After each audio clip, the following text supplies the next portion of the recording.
sedikit pendalaman terkait dengan bahan-bahan keris itu.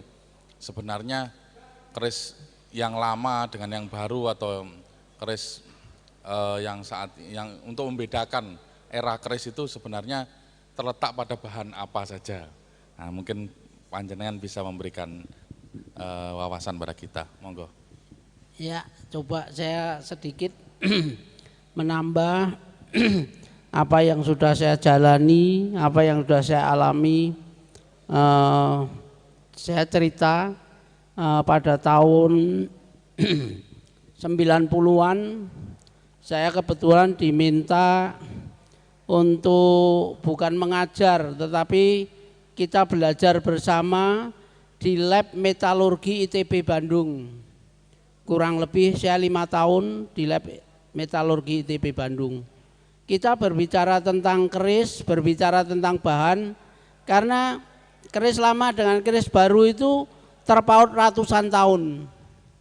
Sehingga satu hal yang membedakan itu karena rentang waktu. Rentang waktu itu bisa membedakan material. Kalau material dulu itu orang pasti bilang kalau keris dulu itu tantingnya ringan. Kalau keris sekarang tuh tantingnya abot. Tanting itu kalau dipegang itu berat. Lah, kenapa yang membedakan berat dan ringan? Secara metalurgi wong sama-sama besi, berat jenisnya mestinya sama. Tetapi setelah dilihat dari lab metalurgi, jadi dipotret dengan dibesarkan 1:1000, di situ akan kelihatan. Kalau keris lama itu tantingnya ringan, kalau dilihat dengan di lab metalurgi, pori-porinya itu lebih besar daripada keris yang sekarang. Keris sekarang tuh pori-porinya kecil-kecil, per mikron. Jadi hitungannya kalau di metalurgi itu mikron. Dari saking kecilnya kalau tidak pakai laser atau tidak pakai mikroskop yang diperbesar itu nggak akan kelihatan. Terkait dengan dua perbedaan, karena besi sekarang itu diproduk oleh pabrik, dan pabrik itu sudah dipilah. Karena antara tembaga, besi, titanium itu harganya sendiri-sendiri. Jadi kalau tidak dipilah, pabrik akan rugi. Sehingga kalau keris lama, besi-besi lama itu mengambilnya dari pasir besi diolah. Makanya keris pada zaman dulu bisa menghabiskan puluhan kilo dalam satu keris. Kalau saya mengolah pasir besi dalam 15 kilo itu paling saya hanya menemukan sari besi murni itu sekitar 3 sampai 4 on, 15 kilo. Tapi juga ada langkah pintas, artinya pasir besi tidak diolah tapi langsung ditempa itu juga bisa.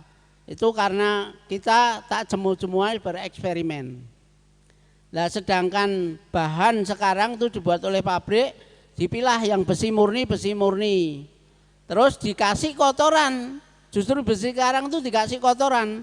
Kalau tidak dikasih kotoran yang namanya mangang, itu mudah patah, mudah retak. Besinya nggak akan padat. Itu secara ilmu metalurgi.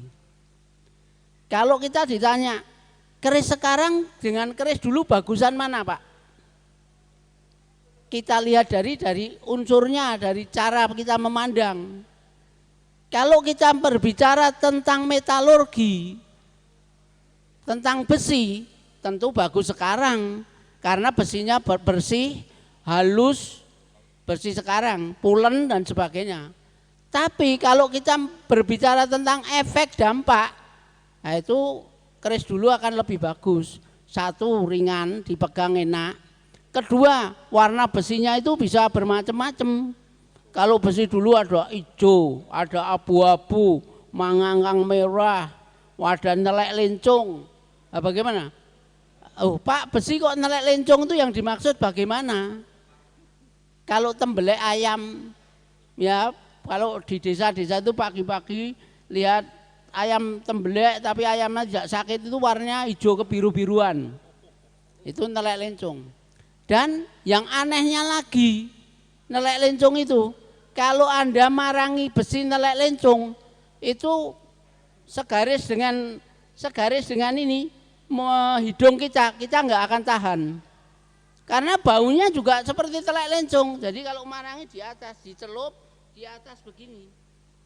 Itu percaya tidak percaya, itu terjadi. Nah itulah hebatnya keris.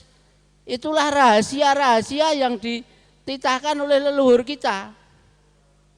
Apakah kita tidak mau belajar tentang itu? Sangat sayang. Jadi kalau tidak dipelajari nanti akan punah, akan hilang. Jadi kalau membedakan bahan tadi, material-material, itu unsurnya begitu. Jadi kalau keris dulu itu diambil dari pasir, sehingga pasir itu masih bentuknya macam-macam, unsurnya macam-macam. Kalau besi sekarang itu sudah produk pabrik, sudah dipilah.